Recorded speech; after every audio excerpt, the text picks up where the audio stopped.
it's fall, so I mean, even though it's 7, it's just now starting to break daylight. So eventually they do that fall backwards.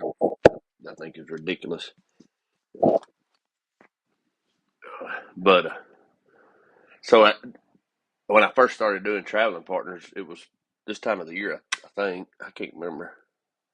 No, it wasn't. It was spring. It was because of COVID. But I don't get in a big hurry. I'm still in the office. I'm not outside yet because it's just now starting to break day. And it's Friday. I usually, if I don't have the sermon already done, I get it. I get it typed out on Friday morning. I'm gonna be speaking Saturday night at Stillwater's. Their annual rodeo is Saturday night, and I'm gonna go over there and take a young horse, and we'll take a turkey and do a little message off a turkey on Saturday night, and that's just simply don't be a turkey, don't stay a turkey, and then I'm gonna be preaching Sunday at Barnum, and I'm preaching Sunday. I'm gonna preach about Matthew chapter 11, verse 25 through 30. At that time, Jesus declared, I thank you, Father, Lord of heaven and earth, that you have hidden these things from the wise and the understanding and revealed them to little children. Yes, Father, for such was your gracious will. All things have been handed over to me by my Father, and no one knows the Son except the Father, and no one knows the Father except the Son, and anyone to whom the Son chooses to reveal him. Come to me, all you. So that statement is basically uh, saying that the intimacy between God and the Son is only known by God and the Son, and anyone the Son chooses to let know that. Uh, so you really should ask a question, you know, because the gospel's for everybody, but the gospel was the good news of Jesus Christ, which was God doing for mankind. God sent Jesus to be the sacrifice to redeem mankind by being the unblemished, sinless sacrifice, blood to pour out his blood.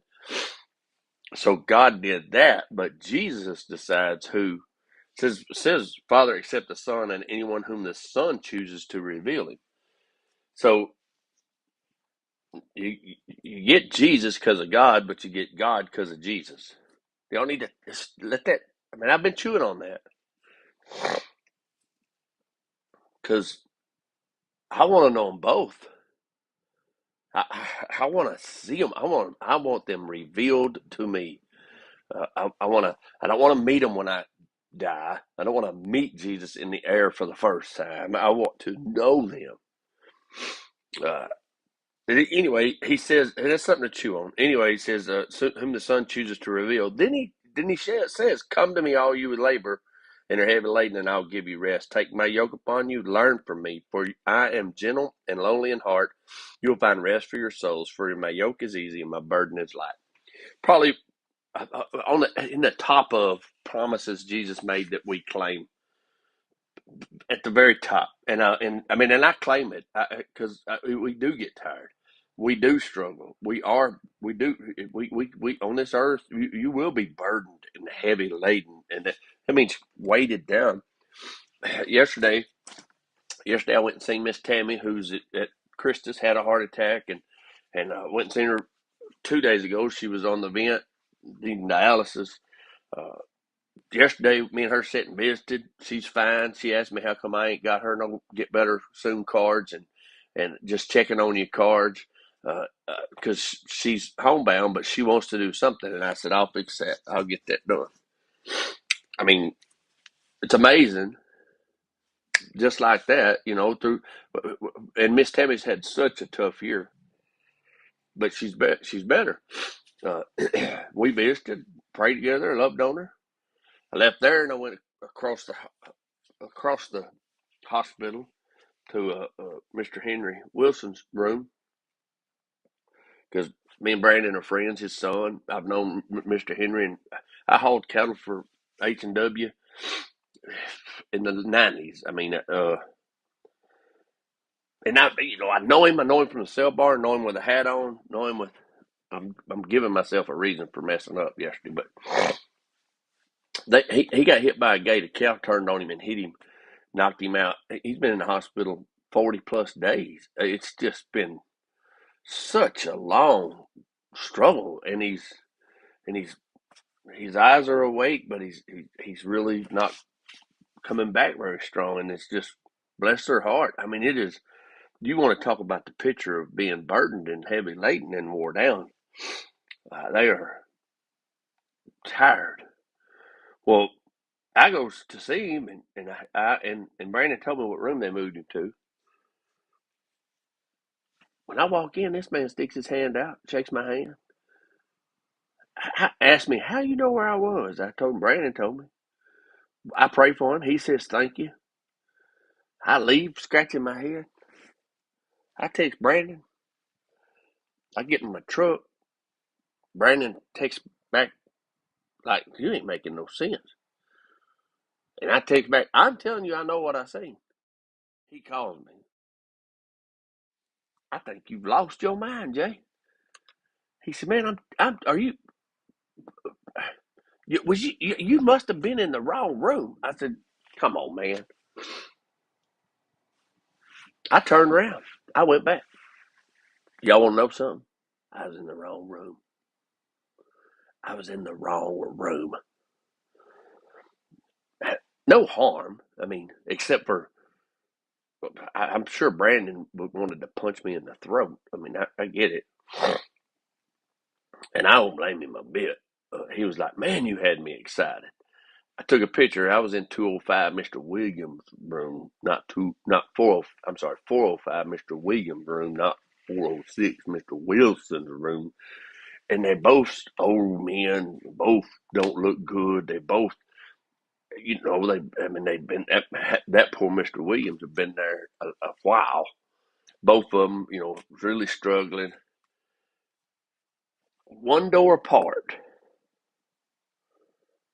One another. I mean, this is crazy how this kind of stuff happens in my life. But one door apart, at 10 foot apart, so much in common, but so much not in common. Uh, Brandon said, "You see my mom?" I said, "She wasn't there." He said, "My mom is there. You were in the wrong room." And I'm like, "Man, guess what? His mom was there. I was in the wrong room." I sat down, visited with Miss Wilson, and prayed with her, prayed with Mr. Henry, prayed with her again. Told her how stupid I was. She laughed, and she needed to laugh, bless her heart. So she got a good laugh at me. I'm not sure Brandon laughed yet, but he will eventually. He's young. He's a young gentleman. He'll get over it. And I hope their whole family laughs at my ignorant butt. I go to leave. Miss Williams is in there with her husband, so I stop and tell them what I did. She laughed at me. So why did I bring that up? When I share with you this scripture, come to me, all you who labor and are heavy laden, and I will give you rest. Take my yoke upon you and learn from me, for I am gentle and lowly at heart, and you will find rest for your souls. For my yoke is easy and my burden is light. Why am I sharing this? Why is this? Because this is important. Y'all know. I mean, I left the hospital and I went to a young couple's house that her daddy was killed yesterday, Wednesday night in a vehicle accident. Her mother was in the vehicle. She survived, broke arm, busted up a little bit, but but this young couple, I mean, this young girl, her daddy's gone. This lady, her husband's gone. I left the hospital and I went to see them. So I went from Miss Tammy, who was on a vent and could die, that been battling and sick and well, all right. And then I went to there. Well, then I text people. I'm on my phone. I'm not making no excuses for my lack of eyes. Honestly, I took a picture of room 405 and sent it to Brandon. I didn't have my glasses on. I was close. It was a one number off, and Williams, not Wilson, so it's close. I mean, he's like, man, you were close, but you still missed the mark. I mean, we laughed. We Here's where I think we so mess up as Christians, as it's the people with hope, the people with the yoke of Christ available to us, is we're not willing to be ignorant. We're not willing to to allow the humor of our inadequacies to bless other people. I mean, the first thing the devil told me was how bad of a mistake I made because I got Brandon's hopes up. I got Brandon excited. I mean, what? Can you imagine? You've been waiting 40 days? What? Are you serious? Oh man, sorry, my bad. I mean, so I feel bad about that. I mean, I feel terrible about that. But we got two choices. We can continue to feel bad about my stupidity, or we can laugh at my butt. And we can take that little moment in a 40-day time frame, in a time of tremendous burdens and heaviness, and we can have a moment of laughter. You know who can't do that? The people that can't do that, they are. Uh, Let me find him. The wise and the understanding, because that is hidden from them. They're too smart and intelligent and mature, but they are revealed to the little children, to the ones that don't know. You can't laugh at your mistakes. You can't laugh and share. I mean, that yoke of me me messing up, uh, out of a desire to truly minister and care and love on people. But this is my life. I mean, this is. But think about it. We got to laugh at me because I'm yoked to them.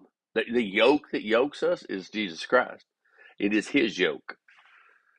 It is His yoke that I do my best to fun. Here's what we can't do. You can't adjust His yoke. You adjust in the yoke, and that's what I'm preaching Sunday. I'm not going to so much preach on that, but it goes back to mine and Christy's hunting, elk hunt. Man, she was really good. She was she did really good. But she wanted to adjust the yoke, and I kept saying, "You can't. I can't. I'm no help to you. You let me help you. Let me help you." She finally got tired enough. She just let me help her, and so that's what we often do is we tell Jesus, "I got it. I got it. I got it. I got it," and we get so tired. Why? Because we think we're supposed to have it. We're supposed to know. No preacher ever goes in the wrong room. I mean, that's what the devil tests for. I mean, you ever heard of another preacher going in the wrong room, praying a heartfelt prayer for Mr. Henry Wilson, and the man's last name is Williamson, and he couldn't tell me because he's got one of them things in him, one of them twitchy gears right here, but I know he's thinking, oh, who this guy is. But he thanked me for coming. He was so appreciative for me coming. Now, man, if listen, if your life's anything like mine, you either gonna laugh about it or cry. And I ain't crying over me. It's been this way all my life. I try hard and train wreck a lot, but but if you can't laugh at yourself, and so I drove home and I sat on the patio and I told Christy, me and Christy spent an hour and a half on the patio when I finally got home yesterday evening, and we just sat there. There were so many things left for me to do yesterday, so much I didn't get done. But I didn't care because by the time I got home, I had been laughing and shaking my head and frustrated and embarrassed and blessed all in the same afternoon. That's the yoke of Jesus. I mean, that yoke. You can mess up like that and still see good. So we blessed 2 rooms yesterday. Blessed Christy, she died laughing at me, shook her head. She said, boy, and then I couldn't help but we were sitting on the patio, and I remember my old daddy always said, call me Wonder Boy. And he'd say, because I sure wonder about you, boy. I could hear him yesterday. Old Wonder Boy, here I go again. So, I mean, I hope that kind of makes some sense. I think this is the promise, one of the promises Jesus made that gets quoted and claimed but not used. And we gotta be, we gotta grasp, we gotta be willing to be like a child and take the yoke of Jesus and take it upon us. And when we do that, we will bless people and people's burdens will be lifted, even if you're in the wrong room. Have a great day and a good weekend.